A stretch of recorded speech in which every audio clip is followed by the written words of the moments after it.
All right, so thanks to everyone for joining the Mercer career session tonight. My name is Cassie Gevry from the Ciocca Center for Business Ethics and Society. In addition to the Pathos Project students with us tonight, I think I see a few from the career development community, consulting career community. That's a lot of C's in this, as well as the consulting club. I'm just gonna leave it at that, CYC. Very nice. So we have 4 alumni with us, each of whom will introduce themselves and talk a bit about the firm and recruiting process. And then we'll end with some breakout sessions for further networking and some Q&A. But I want to take this time to say thank you to each of them for their time and for sharing their story with Holy Cross students tonight. It's important for our students, no matter their major, to understand how to connect their liberal arts to the career, and our alumni are perfect for the job. And so that, I'll hand it over to you, Mike. Sure. Yeah, no, thank you. And again, thanks everyone.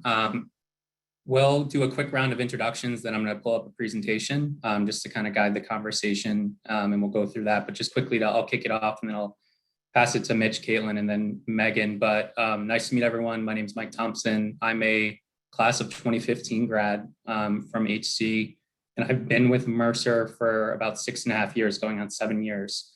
So look forward to talking with you all today. We'll get a little bit more into our career path, our individual stories a little bit later, but with that, I'll pass it to Caitlin. All right. Hi, everyone. I'm Caitlin Harty. I'm a 2018 graduate from Holy Cross, and I've been working at Mercer since graduation, so going on 4 years. I'll pass it to Mitch next. Yeah, sure. I'll go. Hi, guys. My name is Mitch Grenier. I graduated Holy Cross in 2020, so been with Mercer for just under a year now. Excited to talk to you guys about Mercer. And hi, everyone. My name is Morgano. I graduated in 2011. I'm an actuary, and I've been with Mercer for about 8 years, I think. Perfect. Awesome. So I am going to try and share my screen, so bear with me here. Can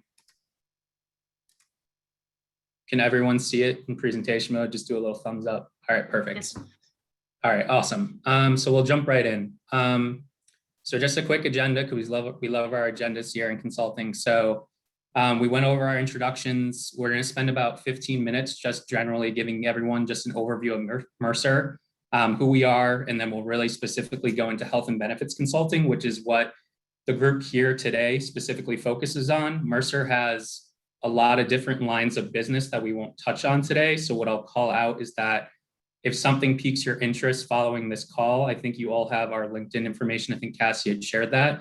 Feel free to reach out to us, and we can at least try to get you connected internally to someone at Mercer if there's another line of business that piques your interest. But for the purposes of the conversation today, we're going to talk about our health and benefits consulting practice, which we all fall in. About 20 minutes, we're going to go into individual stories. So we're really going to talk through a day in the life, what it looks like for us. And then we'll really tie it back to how HC prepared us for the job, and kind of anything helpful that we wish we had known prior to going into it. We'll go over a little advice for you as well. We'll quickly then touch on the hiring process, just what we're looking for in a candidate. I think our job posting was on Handshake, so hopefully some of you have already applied for it. We'll quickly go over what we're really looking for in a candidate. And then finally, we can do breakout sessions. And I know, Cassie, we're comfortable too, if we wanted to do just open forum as well, if that makes it easier. So whatever the group wants to do, we're pretty comfortable with asking. We'll leave the remainder of the time for any questions. And then certainly, again, you can feel free to reach out to us. You have our contact information. All right. So jumping right into things, just quickly, a little bit about Mercer, who we are. So we are a subsidiary of Marsh McLennan, who is an organization headquartered in New York. Under Marsh McLennan, there's 4 opcos or operating companies, be it Marsh, which is insurance, brokerage, risk management, Guy Carpenter, Mercer, which we'll talk through today, which is specifically human resources, benefits, and investment consulting. And then Oliver Wyman, which is our management consulting branch. So under Marsh McLennan are the 4 opcos. We're all within Mercer, and we'll focus our conversation on us today. And then under Mercer, we have our line of businesses, our lines of business, or LOBs, because we love a nice acronym in consulting. So our 4 lines of business within Mercer are health and benefits consulting, which we're going to focus on for the conversation today. But again, we also have lines of business in investment and retirement consulting, workforce and career consulting, as well as M&A consulting and advisory services. So we're really going to focus on health and benefits. But again, if there's any of these other lines of business that pique your interest, feel free to reach out to us. And then really just to put the words into a little bit of numbers, just to give a sense of scope. So on the right-hand side of the page, and this is Mercer globally. We're a global consulting firm. We have over 30,000 clients. I think one of the big statistics that we like to hit on is that lives we've touched is 150 million between employees and their families. 84-year history, about 5 billion in revenue. We have over 24,000 employees globally, and we have $15 trillion in global assets under management. So just needless to say, it's a very big firm, big global consulting firm. We're going to focus on US domestically specifically today, but just wanted to give a sense of the scope for everyone. All right. So jumping into it, just to quickly go over what do we do in H&B or health and benefits. So we're really organized into 3 different segments by our different customers. On the left-hand side of the page being employers, and this is where the majority of our colleagues fall. And this is where also all of us on the phone, the 4 people from Mercer, kind of fall into the employer segment. So essentially providing strategic advice and brokerage services to employer clients. So think of any company like a Netflix or an AT&T. Those are our clients, and we consult on their benefit strategies with regards to that. So we fall in the employer segment. In addition to that, we also have association business and then a government human services consulting as well. A little more niche, but the majority of the Mercer colleagues fall into that employer segment, and that's the majority of our B2B business. And we'll get into it in a little bit more as well. Okay. So what do we do in the employer segment? There's a bunch of stuff. The top left, employee benefit strategy and brokerage, I would say is where the majority of our time falls. And then I would say the other buckets are more specialty practices within Mercer that we tap into. So really we hit on a bunch of different things. The one thing that we'll talk about is US healthcare reform. And this really goes into compliance. So I would say employee benefits strategy and brokerage and US healthcare reform are kind of big. Are kind of 2 of the biggest things. There's a lot of legislation that has come out as a result of COVID-19 that impacts our employer groups. So we need to stay up to date on kind of anything compliance and legislation from that perspective. But in addition to those 2 items, we also have different specialty practices and executive benefits, wellness, pharmacy. We have a global consulting practice, as I mentioned, in international benefits. And Mercer actually has their own technology platform that employers can purchase to enroll in benefits and things like that. So we have an entire benefits health administration line of our business as well. We'll go into more of our scope of services, and it's going to really focus on that employee benefit strategy and brokerage. Okay. Just to give a sense of the scope of our clients and our typical clients that we service. So one thing that I didn't mention is that all 4 of us on the phone are actually based in our Boston, Massachusetts office. So just kind of wanted to call that out as well, because I would say, depending on the location where you're at, the size of our standard employer groups that we typically service is a little bit different. But really for the purposes of Mercer in general, we break it up into really 4 different segments, starting at the top left and moving to the right. So when we say 100 to 1,499, we're talking about employees. So we categorize the size of our clients by how many employees they have. So enterprise is 100 to 1,400, 1,500 to 1,000 is mid-market. Large, we have 5,000 to 10,000. And then what we call our jumbos are 10,000 employees and more. And what I would say is our niche in the Boston office where we typically play is in the enterprise and mid-market. In the enterprise and mid-market size. And it's really just due to the fact that a lot of the employers in the greater Boston area and Boston in and of itself tend to really fall into that segment. We certainly have a decent amount of jumbo employers, but we typically play in the enterprise and mid-market. And then really just wanted to, make it real a little bit and show some of the, issues that our clients are dealing with today and some of the stuff that we specifically work on a day-to-day basis. The first one being healthcare costs. I think everyone can know through the news and things of that nature that the cost of healthcare continues to rise. And it's particularly impactful for our clients because we help do projections and things of that nature. I'm sure Megan will go into that a little bit more as part of her actuarial work, but helping our clients meet their budget is extremely important, because what a lot of people don't realize is that next to salary, as a line item on a budget, health and benefits cost tends to be the second one on there. And not many people realize that. So, health and welfare benefits costs that employers spend is a significantly high amounts. We play a lot of our role in making sure that they meet their budgets and things of that nature. As I mentioned, regulatory requirements and ensuring our clients remain compliant. There's a ton of legislation out there. It's ever changing, particularly due to COVID-19. There's a bunch of stuff that's being enacted daily. So the marketplace and the environment's rapid changing, and we need to make sure that our clients are up to date and remaining compliant with all that legislation. And we're lucky enough to have a team of ERISA attorneys that we can turn to, but that's another big one that we hit on as well.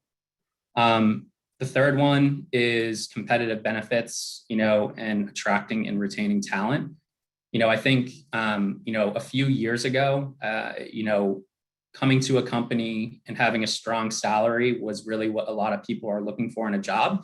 And that's really changed. So now people looking for jobs are not just looking for a competitive salary, but they're also looking for a competitive benefits package and kind of perks and what is the employer offering me. So a lot of our work with regards to consulting on health and benefit strategy for our clients is making sure that they're up to date. They have the best competitive benefits against their industry peers to make sure that they can attract and retain talent in this tough environment from that perspective. Workforce health is another big one. Specifically, mental health care is one that COVID has shined a pretty bright light on. And something that we deal with all of our clients on, making sure that they provide all the resources that they need to make sure that their employees have everything they need if they're going through some difficult times. So workforce health, both physical and mental, is another issue that we're tackling today. And then finally, just simplifying administration for our clients. So just really wanted to hit on that to kind of make it a little bit real and talk through some of the issues our clients are dealing with today as well. And I know I'm going fast, but we'll leave time at the end. So if there's any questions, don't worry, we'll get to them. And then really some of the comment, I know I've talked about health and welfare benefits quite a bit, but just to really kind of put it into, a little more specifics and give a little bit of perspective what we mean by that. When we're talking about health plans, we're talking about medical, prescription drug coverage, dental, vision, things of that nature. We also deal in life and disability benefits and things like that. So we consult on all these different benefits from a strategy perspective, what employers should offer from a plan design, what vendors that they should leverage to administer their benefits.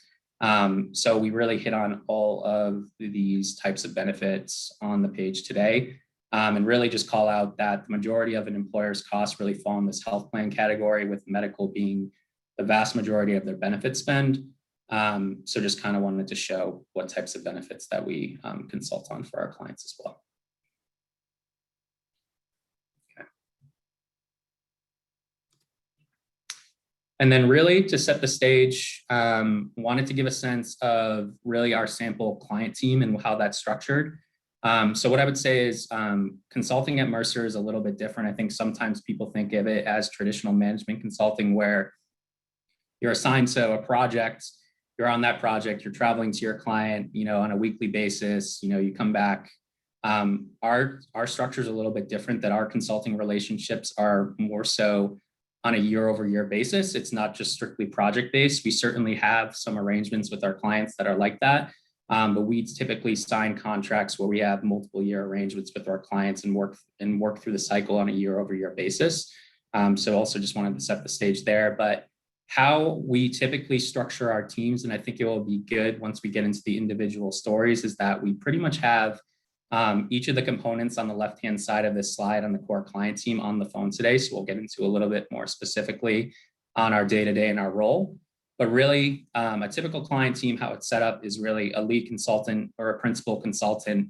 And then supporting the lead consultant is typically a senior associate or associate with an analyst on the team as well, supporting the associate and the senior associate from that perspective. The lead consultant really owns the relationship, are really the liaison with the client, making sure that we're delivering on our deliverables, meeting with them on a consistent basis. And really, even the senior associate and the associate dive into that, but we're more in that support role, getting the job done. But that's a typical how the team is structured. And then certainly there's some of the ancillary components as well with the sales team, the client manager, and things like that. And then I know I've hit on this quite a bit, but there's a lot in our health and benefits consulting industry, so we're not experts on everything. So part of our job is to make sure that we bring in the experts in a category if we don't know the answer. And we're lucky enough with Mercer being such a large firm that we have a lot of specialty resources, whether it's our actuarial team, pharmacy consultants, total health management group. We've developed a COVID task force where we can consult with clients on what they do from a testing strategy, things of that nature. So in addition to really the core client team, we have a breadth of specialty resources that we bring in on a client by client basis to make sure that we're giving them the information that they need. Okay. And then really just to hit on that breadth of expertise, these are really all different specialty resources that we have within Mercer, that in addition to your core consulting work, you have some individuals that also practice in these different groups. So Megan's in our actuarial and finance groups. We have a core team of actuaries and consultants, that work on financial projections and things of that nature for our clients. I'm in our analytics and measurement solutions, which is in the bottom, where it's basically we have a partnership with IBM where our clients can purchase a data warehouse where we can evaluate any of their information and things like that. So just needless to say that in addition to all of us on the phone core consultants, Mercer has a ton of different opportunities and a lot of different specialty practices within the organization as well that you can also dip your toes into if you're interested in any of them. And then final two slides. So really just to hit on some of the core services from our perspective. So as I mentioned, starting left and going right, strategic consulting is one of the biggest things that we do for our clients, day-to-day support. We'll also help them on engagement and communication strategies with their employees. Financial analysis is another big one. Trend analysis, IB&R reporting, projections for their budgets, and then benchmarking and compliance are extremely important as well. I know we talked on compliance, but another big thing is benchmarking. So Mercer has one of the biggest national health and welfare surveys in the country. And basically what that allows us to do is benchmark plan design and things of that nature by industry, so we can leverage it with our clients to make sure that they're staying aligned with their industry peers. So a lot of information on this slide, but I would say if I had to boil it down to kind of our big one, it'd be strategic consulting, day-to-day support, financial analysis, and legislative compliance is kind of the big things that we deal with on a day-to-day basis. And then finally, just to kind of wrap everything up, so I know I spoke a lot about kind of what we do, who we interact with, but thought this slide does a good job on kind of pulling it all together. So as the consultant in the middle, we're really working with a bunch, 4 different segments of individuals. Top left in the green really being our clients and prospects, making sure that we're delivering on service. We're selling and expanding our business. We're building relationships. We also have to have really good relationships with our carrier and vendor partners. So as a lot of our work that we do is, insurance brokerage and things of that nature, making sure that we're placing our clients with the best individuals as well. We do a lot of work with different carriers in the marketplace. Just to give an example, like on the medical side, United Healthcare, Aetna, Cigna, are big partners of ours. So we're constantly in communication with them. So making sure that we're building those relationships and negotiating best-in-class deals for our clients. Bottom left-hand side, as I mentioned, the LOBs or LOBs, making sure that in addition to, our clients and prospects, our vendor partners, we're also working with our other lines of business to see how we can collaborate. Are there opportunities to get them involved in some of our wealth consulting? And then also if we need to bring in our specialists or our centers of excellence, which is COEs. So basically at the center of this is the consultant, and we have to make sure that we're kind of communicating with all of these different lines of business and these different stakeholders to make sure that we're servicing our clients to the best of our ability. So with that concludes our elevator pitch for Mercer. We'll get into our individual stories now. We don't have any slides built out for this, so we really want this to be a conversation. So we'll really just go into, our typical day-to-day and really how Holy Cross prepared us. As I mentioned, we have everyone on this line. So we have from analyst all the way up to principal or lead consultant. So hopefully we'll give you a fresh perspective when everyone goes through it. But with that, I'm going to turn it over to Mitch to really kick us off with his kind of career path and his advice for everyone. Yeah, thanks, Mike.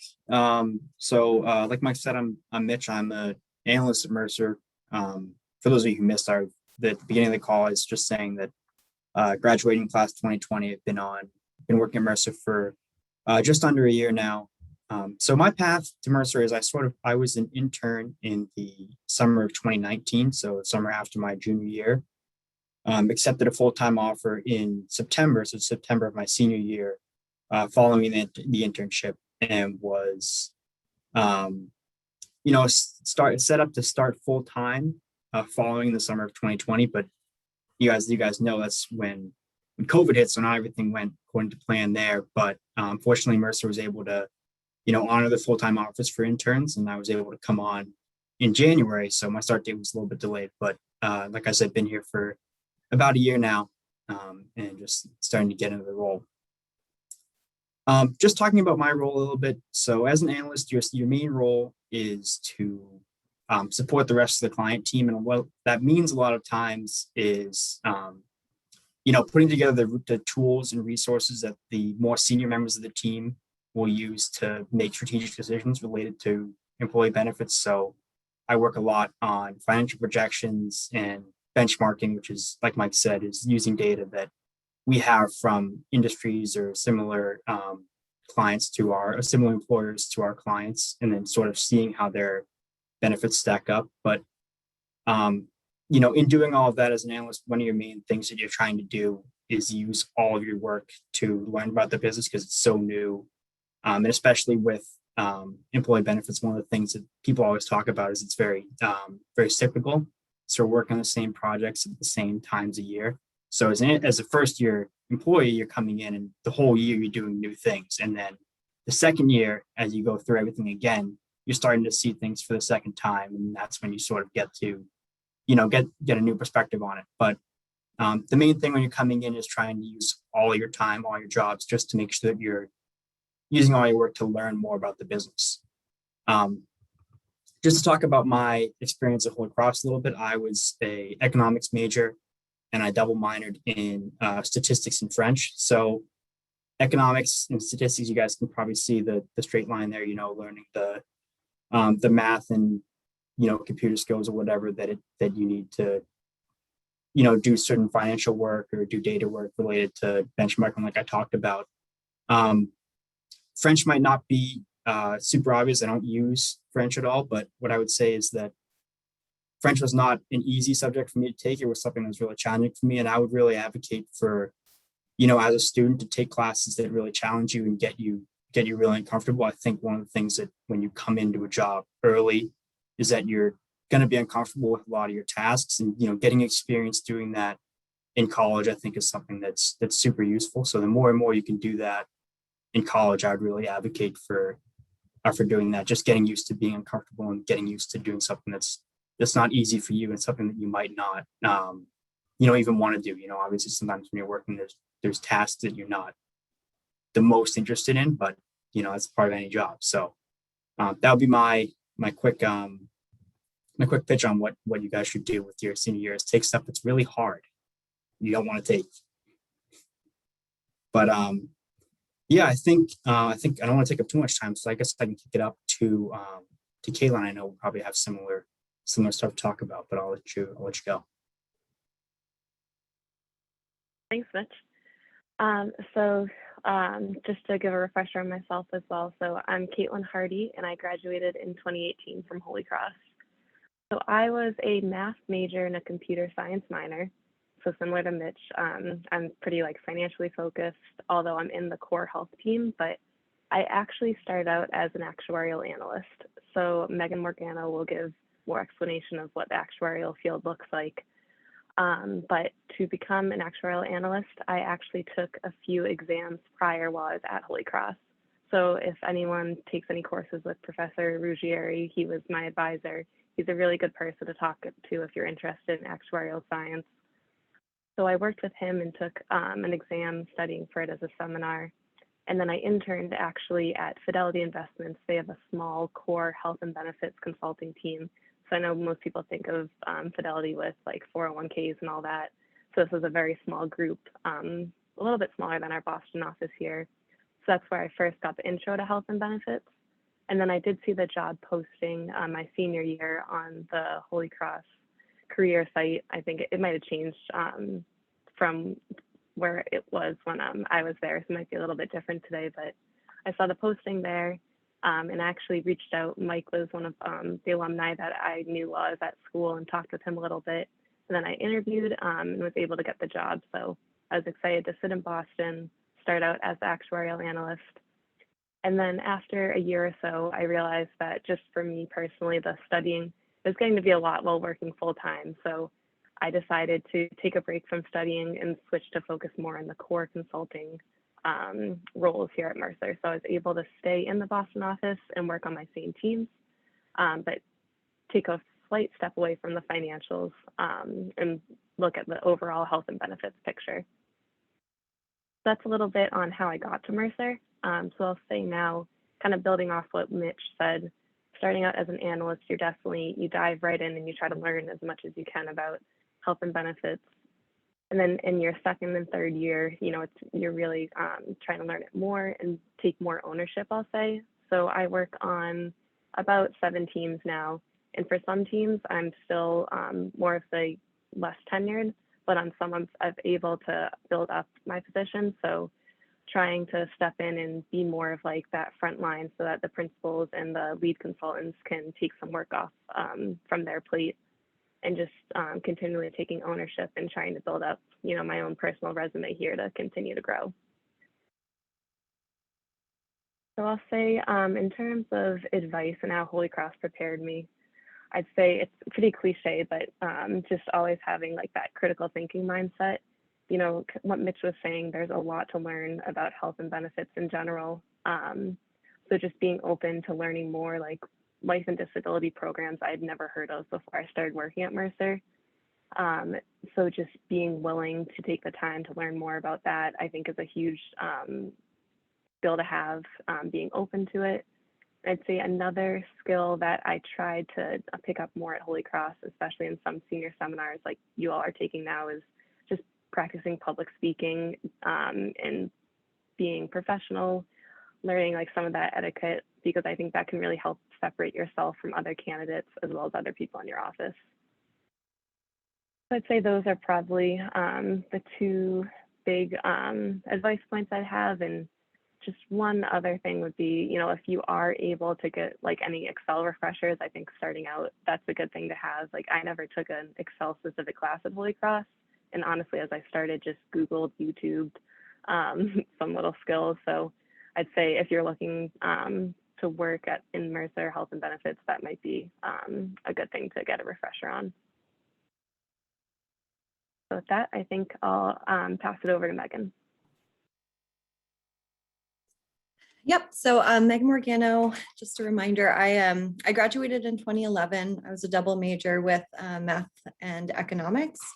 And I actually probably started opposite than Caitlin. So I started at Willis Towers Watson doing consulting, kind of similar to the generalist work that we do now, but I wasn't actuarial at all. I think, I had actually taken, I think there was like a career course one night, and I got extra credit and free pizza for my math class if I went, and heard about the actuarial profession. And I thought it actually sounded kind of boring.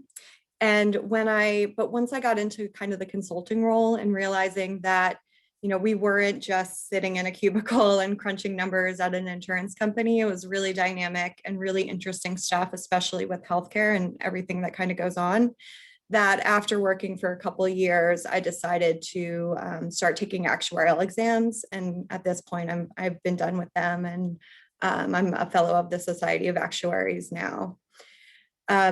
My role at Mercer, so I kind of do a mixture of both because I still haven't decided which one I like more. So on some clients, I'm the lead consultant, where I'm dealing with more of kind of the general project management, making sure that our team delivers for the client, being super proactive and kind of thinking ahead of maybe what the client needs.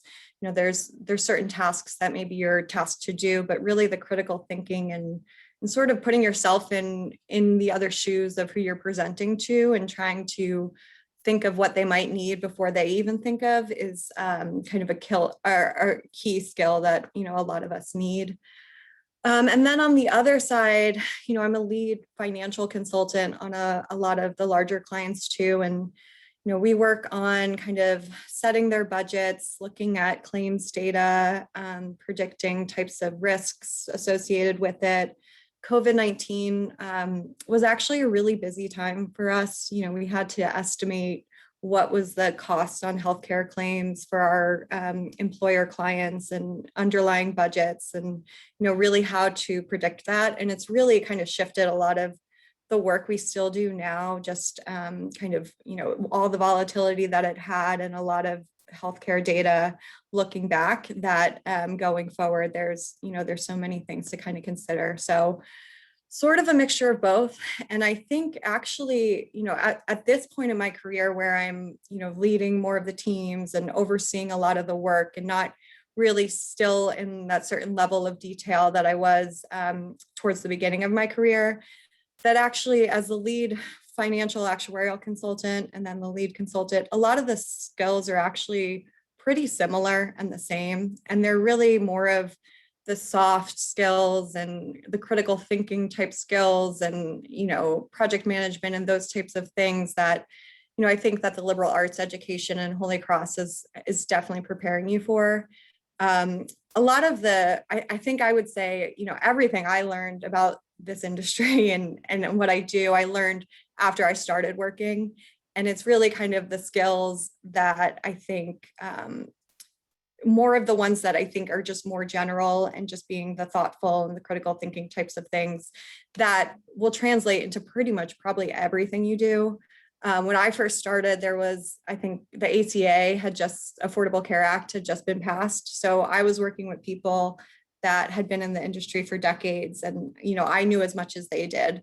So it's really probably more of the kind of core skills that really translate into probably whatever you want to do. And I would say you can move around and figure it out. And I think consulting's kind of a great avenue for that, because you get to see other industries, you work with different clients, we work with our employers, you kind of understand maybe different business aspects and figure out, your own path and what you want to do related to that. Thanks. Mike, I'll pass it over to you then. Sure. Yeah, I'll close this out for this part, but again, so I'm Mike Thompson. I'm a senior associate. I graduated Holy Cross in 2015. So I've been here for about 6.5 years, but you'll probably hear similar themes from me. I'm going to just go right into my advice just to make sure that we keep on time and we leave enough time for questions. But honestly, it's going to sound like a broken record, but I would say try to take classes at Holy Cross where there's a problem-solving aspect. I think majority of the classes always have a critical thinking lens to them. But I honestly say majority of what you'll do in consulting, whether it's Mercer or any other firm that you go to, it's problem solving when you break it down to the most basic level. So anything that you can do to, from a critical thinking perspective, things of that nature will only benefit you in the end. The other two plugs that I'll put in for is business writing.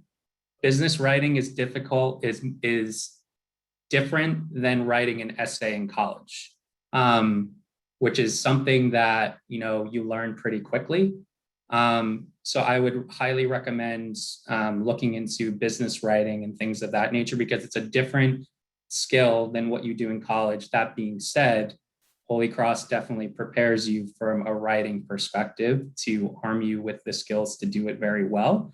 But the one thing I'll call out is that business writing is a little bit different than kind of writing an essay in college. So, you know, I would recommend highly looking into that and building on your written communication skills, but also specifically in consulting your verbal. So I know Caitlin had mentioned it, but anything that you can do, whether it's in a class during a presentation to volunteer, to present in front of your class, any public speaking, I would highly recommend doing it. It's something that when I first started, I was extremely uncomfortable with, to Mitch's point, but it's kind of something that it's a skill. So like any skill, you need to practice it.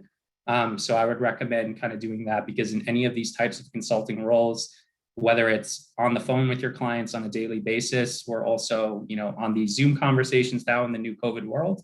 But for the most part, we're in front of them presenting our recommendations and things of that nature. So as part of that, we need to make sure that we're giving a concise message to them, but also kind of relaying the story that we want to communicate to them. So we need to be pretty deliberate in the language we use. So I would recommend definitely focusing on both written and verbal communication skills. And then, you know, if anything you can do, brush up on your Excel. No matter what role you're in, you are going to touch it. Whether it's minimal or not, I would highly recommend kind of just brushing up on those skills as well. So those are kind of like my little pieces of advice for everyone. Perfect. So I think we're right on time. So I'm going to jump right into the next section, which is an overview of kind of the hiring process. So as was mentioned, and it's part of my bio, so I am lucky enough. So I manage our incoming college hires, as well as our internship program here at Holy Cross, at Mercer. So what I will say is I'm just going to go into a little bit on what our ideal candidate looks like. And what I would say is, you know, I think we're looking for candidates that, you know, have prior internship experience. I would say try to do work experience, whether it's paid, unpaid. I would say try to have that experience on your resume from that perspective. So really looking for people that have that past internship experience, work experience, but also making sure that you focus on any extracurricular activities and things of that nature. That is extremely important as well. In addition to the GPA and the other experience, we like to see what other aspects of whether it's school, the community that you're involved in, because that can tell us a lot about a candidate. So I would say, in addition to, you know, it's always the cliche focus on getting good grades, that work experience, I would say try to engage yourself into other aspects of the community of Holy Cross, whether it's, you know, this program is a perfect example because it's such a hard job market. It's a lot harder to get a job than when I first started, but it's just what you want to think about is how you can set yourself apart from the other candidates. There's a lot of candidates out there, so it's really about how can I put something on my resume and communicate to the employer that this is someone that I want to interview. So I would say, in addition to really focusing on those aspects of you know, good grades, things of that nature, really focus on the extracurriculars as well. What I would say is that we are not a company where you need to be an econ major, you need to be a business major, or anything like that. Obviously, if you're going into the actuarial group, you need to have that math background.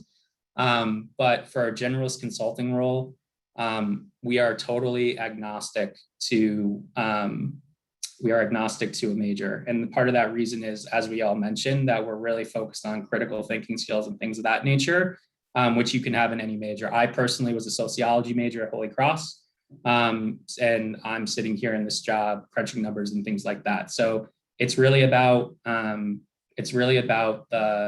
critical thinking, the problem solving, and things like that. So we're pretty agnostic from a major perspective, unless you're going into a financial field. So I just say don't let that be a barrier if you want to apply for the job as well. The other thing that I would mention is that I know we have the job posted on Handshake, I believe. So hopefully some of you have already applied for it. But you can also feel free, if you want to, share your resumes with this group after the call, so we can take a look at them as well. So I encourage you, if you are interested in a role, and it doesn't have to, like I mentioned, we would love it if it was health and benefits consulting, but as I mentioned, there's other lines of businesses within Mercer. So if any of that interests you, piques your interest, feel free to send your resume to us. And if it isn't another line of business, we can at least try to connect you with someone to have a conversation. What I'll say about Mercer, which I feel like sets us apart. Again, this is my only job. This is my first job out of school too, is that the culture at the organization is really good. We work in teams. We work with people that are far more tenured than us. But if you reach out to anyone, anyone's willing to have a cup of coffee with you, jump on a Zoom, whether that's a partner in the organization or anything. So I'd say, and I guess this is another piece of advice as well, that don't be willing to reach out to other alumni to network, because I will guarantee you that they are more than willing to sit down with a Holy Cross alumni and talk to them. So I also encourage you all to do that networking as well. That being said, when you come to the conversation, be prepared and have questions. So, but I guess that's kind of our little overview of the hiring process. Again, make sure that you apply online. I would say encourage you, if you have a resume, you're interested, feel free to send it over to us, and then we can kind of work through that from there. But generally speaking, that's kind of our hiring process, what we're looking for in a candidate and things of that nature.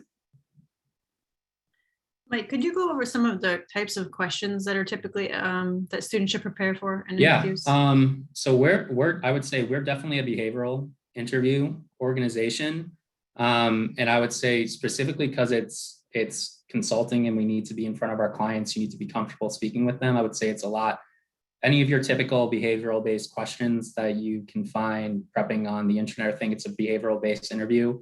There's no logic questions, there's no case studies or things of that nature. We try to structure it in a way where it is a conversation so we can get an understanding if we can see this person in front of a client, communicating with them and things like that. So we try to keep it more so conversational and really focus on some of the more behavioral based questions, like tell us about a time you worked in a team. Our work that we do is entirely team based. We work in teams. So I guess, working in a team is a big one, being able to communicate that. Any projects that you've worked on, at Holy Cross, tell us about a project. Things of that nature are really the type of interview questions that we focus on. And typically how it works is it's 3 to 4 30-minute interviews that we have if you are selected. So it's typically, we try to break it out where you get a flavor for each of the different interviews, whether it be like an associate level all the way up to a principal or a partner. So, everyone within the organization has a chance to interview the candidate. And one more follow-up question to that. Yep. So it sounds like Mitch was an intern before he got the full-time offer. Is that typical now? Is that something that students should prepare for? Yeah, I would say definitely. We typically, it depends on the year, but we typically always have, our internship program always converts to at least one full-time offer. So we'll typically make that a couple of weeks prior to the end of their internship. We always, we'll reach out to the individual and see if they want to convert to a full-time position, but we do. So our internship programs always turn into a full-time offer. And so you're hiring now in the fall for just junior summer interns? So we are hiring now, that's correct. Good to know. Yep. And I think that actually leads us into questions. So like I said, Cassie, we're happy to do breakout sessions. I mean, we're also happy if people just want to, whether it's in the chat, raise your hand or things like that, we're happy to kind of take the questions here as well. And we can kind of, see who wants to answer it from our team. So, we'll kind of take your lead on that, but we're comfortable with whatever. So. Yeah, I am seeing we have a lot of, nobody has their video on except for Will. So maybe having just an open Q&A would be great if students are comfortable just unmuting themselves at least, or maybe throwing something in the chat, that would be great. I've already kicked us off with a few questions, so go ahead. I had a quick question about M&A consulting. I know that's not exactly what you guys do, but it may be a division. But I was curious about the CVS and Aetna merger. I worked for RxSense. I'm not sure if you know about them. They're also located in Boston, and they do some employee benefits, like health benefits offerings as well. But I was wondering if you knew of anybody who worked on maybe that kind of merger or had any experience with that. So I don't specifically, and I don't know if anyone else knows, anyone that worked on that merger specifically for Mercer.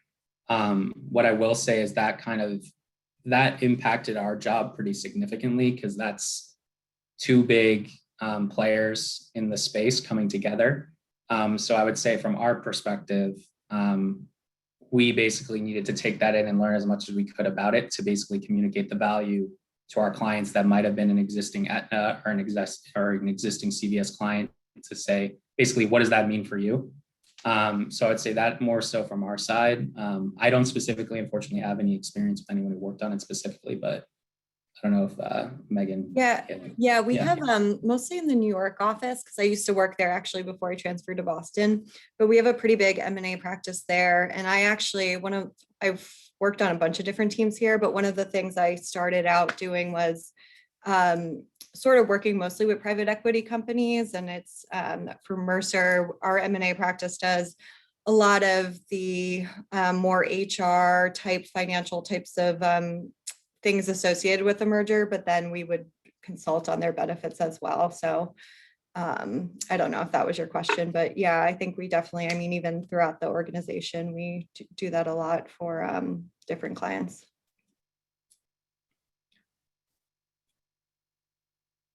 Awesome, thank you. So we have a chat question, and Megan, I'm gonna let you talk to this, but I know Megan touched on this a bit, but now how have you seen COVID impact your day-to-day work in the consulting field? So, I think being in the healthcare space, it's definitely impacted us a lot. Also in human resources, just the way that, employers are attracting talents or trying to engage their employees, those have definitely changed as well. For consulting, probably I would be traveling, not a lot, but probably, a few times a week to clients, whether they're, in the Boston, New England type area. And I went to my first client meeting in over a year the other week, and it was great. But it definitely changed a lot of just how we work dynamically. And I'm sure everyone's really sick of Zoom, but it was really kind of, it really changed even just how we interact with clients. And there were a ton of different ways to sort of do that and engage with them. But I hopefully definitely will continue to kind of go back to the in-person and visiting our clients more often. Yeah, and the only thing I would add to that is that I feel like it expanded our scope of the work we do, because basically our clients, once COVID hit, basically turned to us and said, all right, what do we do? So I would say it kind of expanded the kind of consulting that we do from that perspective. As Megan mentioned, forecasting what COVID costs could potentially mean for them. But it really also expanded our work from a legislative compliance perspective and what we said to them, because there's a ton of different things that came out as a result of COVID that our clients needed to be compliant with. So a lot of our consulting around that time was getting on phones with our attorneys, with them, to make sure that that they remain compliant with all the legislation that came out as a result of COVID as well. And I'd add too, it's interesting that each client is different too. We have some groups that HR is doing all the vaccine tests or monitoring all the vaccine like reporting of their groups. Others, it's a completely different like safety protocol group. So it definitely varies by client too.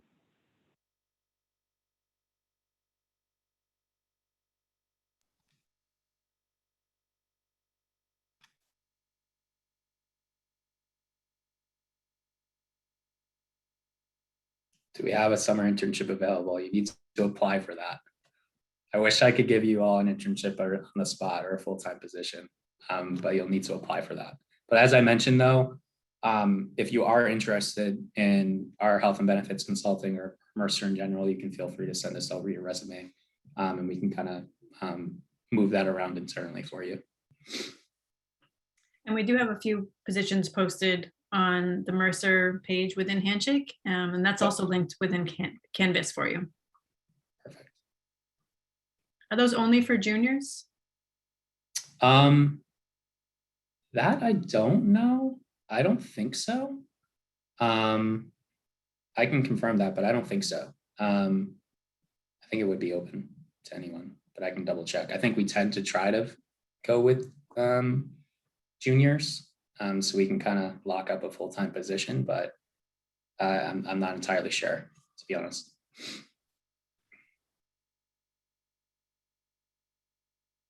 Okay.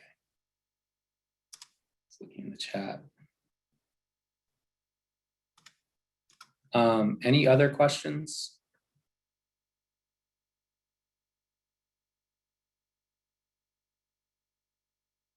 Okay. Yeah, Kat. Oh, here we go. Best way to connect, I would say either way, LinkedIn or email. Cassie, you have, I'm comfortable, we can connect offline with regards to that, but I would say either's fine. And my only piece of it, I guess before we leave, my only other piece of advice, and obviously I know this group's a little bit different, but, just make sure apply early as soon as possible. A lot of these things are pretty fluid and move quickly. So my recommendation is make sure that you jump on applying if you haven't already, because sometimes we get a lot and things close down. So just make sure that you apply as soon as possible if you're interested. Excellent. Yes, they have they've access to your bios and LinkedIn's.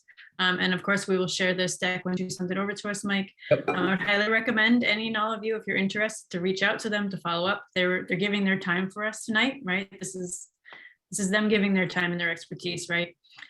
Certainly follow up, send your resume, connect, and check out the opportunities available. But thank you very much, Mercer. We're so pleased to have you with us tonight. Awesome. Thanks, everyone. Somebody. Bye. Yep, bye. Thank Thank you. Bye.